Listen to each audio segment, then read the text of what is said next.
আমি আপনার অভিনন্দন জানাই।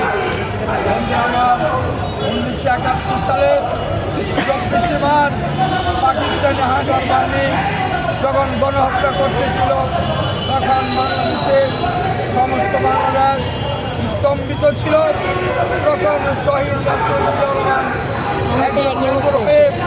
বাংলাদেশের স্বাধীনতা ঘোষণা করে, পাকিস্তানের বিরুদ্ধে বিদ্রোহ ঘোষণা করে, সেই চট্টগ্রামে কালুরঘাট বেতার কেন্দ্র ভাইয়ের আমার আজকে আমরা যে দলীয় গণতন্ত্র পেয়েছি, সেই দলীয় গণতন্ত্রের দ্বারা আধুনিক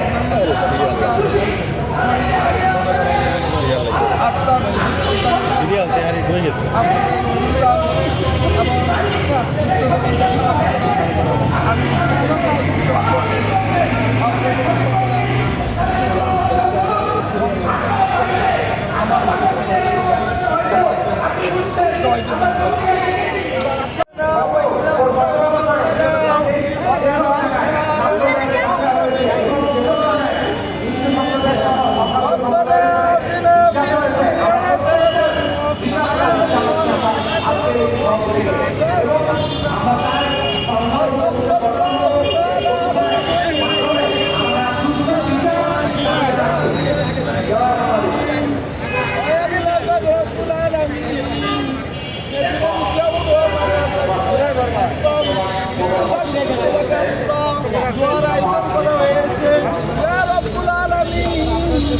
আল্লাহ কোরআন তালাওয়াত করা হয়েছে,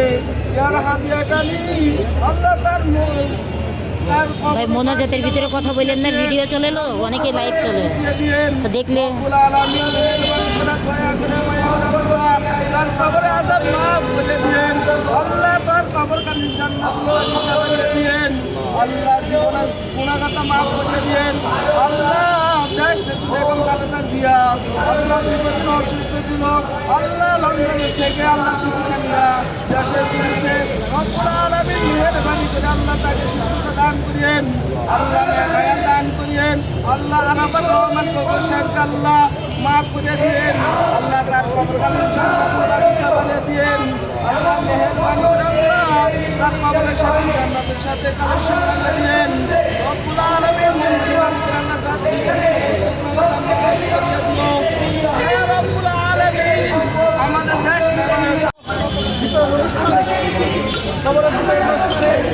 সংগঠনের সভাপতি জনসরকার মহসিন, মহিলা নেত্রী, অনুষ্ঠানের প্রধান অতিথি, গণমানুষের নেতা, সাহসী সন্তান, সাবেক ছাত্রনেতা, যুবদলের সাবেক কেন্দ্রীয় সাংগঠনিক সম্পাদক, বিএনপি নির্বাহী কমিটির সদস্য আকব মুজাফের ভাই উপস্থিত আছেন। সাংবাদিক ভাই বোন, আসসালামু আলাইকুম। আজকে শাহাদাত বার্ষিকী উপলক্ষে শহীদ প্রেসিডেন্ট জিয়াউর রহমানের আত্মার মাগফিরাত কামনা করছি এবং মহান আল্লাহ তাআলা যেন তার ভুল মাফ করে তাকে জান্নাত নসিব করে, আমাদের প্রিয় নেতা বিএনপির ভারপ্রাপ্ত চেয়ারম্যান তারেক রহমানকে যেন আল্লাহ পাক সুস্থ প্রদান করে, দেশটি প্রদান করে, সুস্থ প্রদান করে, সাবেক সিনিয়র প্রধানমন্ত্রী দেশটি প্রদান করে সুস্থ কামনা করছে এবং আগামী দিনের আগামী দিনের প্রধানমন্ত্রী তারেক রহমানের সুস্বাস্থ্য কামনা করে আমার বক্তব্য এখানে শেষ করছি। হাতে নেন, আপনি ধরেন, একজন ধরেন, একজন বক্তব্য দেন।